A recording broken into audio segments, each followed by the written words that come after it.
Hello, and welcome back to Reflections on Investing with the Cornell Capital Group.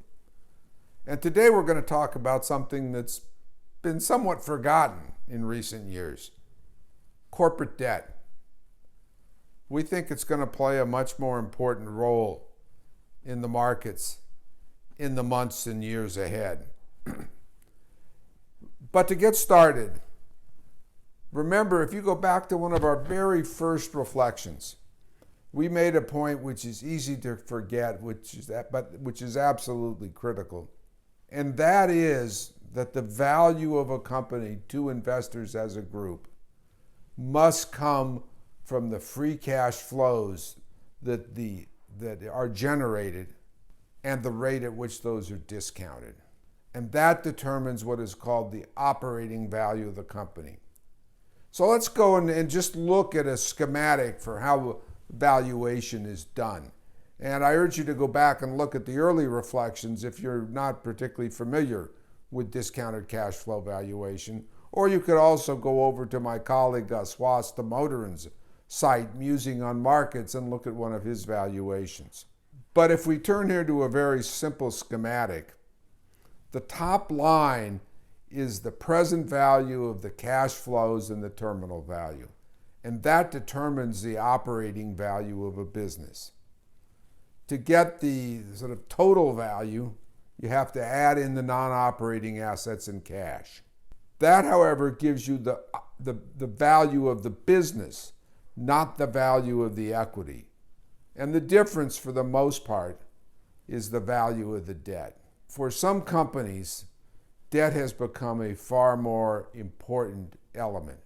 And the reason that debt is becoming more important is the increase in the rate of interest. So if we look at our next chart here, it shows two key interest rates. The 10-year Treasury rate is in blue at the bottom.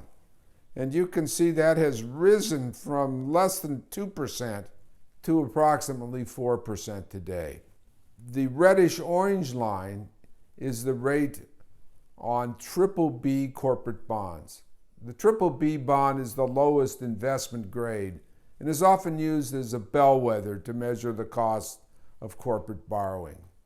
And you can see that that's more than doubled from 3% to more than 6%. What that means is that companies that have a lot of debt that they took on during the period of low interest rates may have a problem as that debt matures and they have to refinance it at rates more than twice as high. So one thing that investors ought to keep an eye on is the level of debt that companies have.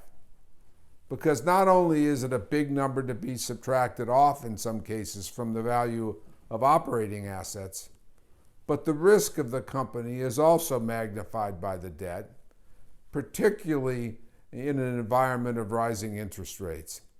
And what we did here at Cornell Capital was just put together a list of companies that we follow that have at least $20 billion in debt, and that debt is a significant fraction of the value of their operating business. So let's take a look at just some key ones here. And I'll explain why they fit into this. Dell Technologies has been involved in a lot of deal making. That deal making has required taking on debt. So Dell's net debt, and net debt is debt minus cash, so we've already given them credit for the cash. The net debt is 40% of the value of the operating business. For American Airlines, it's 76%. For AT&T, it's nearly 50%, with a total debt of $132 billion.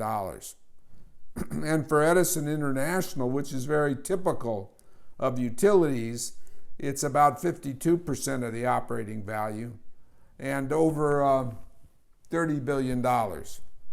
Finally, there's Carnival Corporation, which is typical of companies that had a very difficult time during the pandemic. Their businesses were disrupted.